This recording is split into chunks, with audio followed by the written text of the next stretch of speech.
ಮೊನ್ನೆ ಅವಳನ್ನ ಇನ್ನೊಬ್ಬನ ಜೊತೆ ನೋಡಿದೆ. ನೀವು ಪ್ರೀತಿಸಿರೋ ಗಾಳಿ ಬೇರೆಯವ್ರಿಗೆ ಉಸಿರಾಗಿರೋದನ್ನ ನೋಡೋಕ್ಕೆ. ತಪ್ಪು ತಿಳಿಬೇಡಿ, ನಂಗೆ ಅವಳು ಇಷ್ಟ ಅಂತಲೇ ಅವಳಿಗೆ ನಾನು ಯಾವತ್ತೂ ಹೇಳಿರಲಿಲ್ಲ. ಈ ಒನ್ ಸೈಡೆಡ್ ಲವ್ ಹೇಗಿರತ್ತೆ ಹೇಳ್ತೀನಿ ಬನ್ನಿ.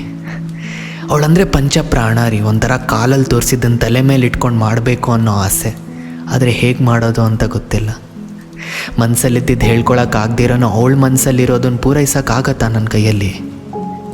ಇದಕ್ಕೆ ನಂಗೆ ಅನ್ಸಿದ್ದನ್ನು ಯಾವತ್ತೂ ಅವಳಿಗೆ ಹೇಳಲೇ ಇಲ್ಲ. ಈ ಒನ್ ಸೈಡೆಡ್ ಲವ್ ಹೇಗಿರುತ್ತೆ?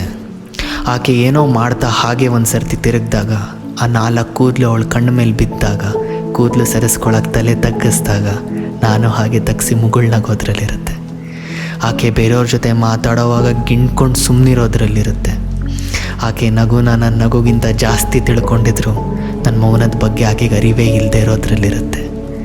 ಇದೊಂದು ಅಸಹ್ಯ ಭಾವನೆ ಅಂತ ಗೊತ್ತಿದ್ರು ಆಕೆನ ನನ್ನಷ್ಟು ಇನ್ನೊಬ್ಬ ಪ್ರೀತಿಸೋಕ್ಕಾಗಲ್ಲ ಅನ್ನೋ ಗರ್ವದಿಂದ ಬದುಕೋದ್ರಲ್ಲಿರುತ್ತೆ. ಅವಳು ಯಾರ ಜೊತೆನೇ ಇರಲಿ, ಖುಷಿಯಾಗಿರಲಿ ಅಷ್ಟೇ ಅನ್ನೋ ಭಾರತ ಖುಷಿಲಿರುತ್ತೆ. ನನ್ನ ಪ್ರೀತಿನೇ ಗೆಲ್ಲಬೇಕು ಅನ್ನೋ ಆಸೆಲಿ ಅವಳ ಆಸೆ ಏನೋ ಅದೇ ಆಗಲಿ ಅನ್ನೋ ಕಣ್ಣೀರಲ್ಲಿರುತ್ತೆ. ಅವಳು ನನಗೆ ಸಿಗಲಿ ಅನ್ನೋದಕ್ಕಿಂತ ಅವಳಿಗನ್ಸಿದ್ದೆಲ್ಲ ಸಿಗಲಿ ಅನ್ನೋ ನಿಸ್ವಾರ್ಥತನದ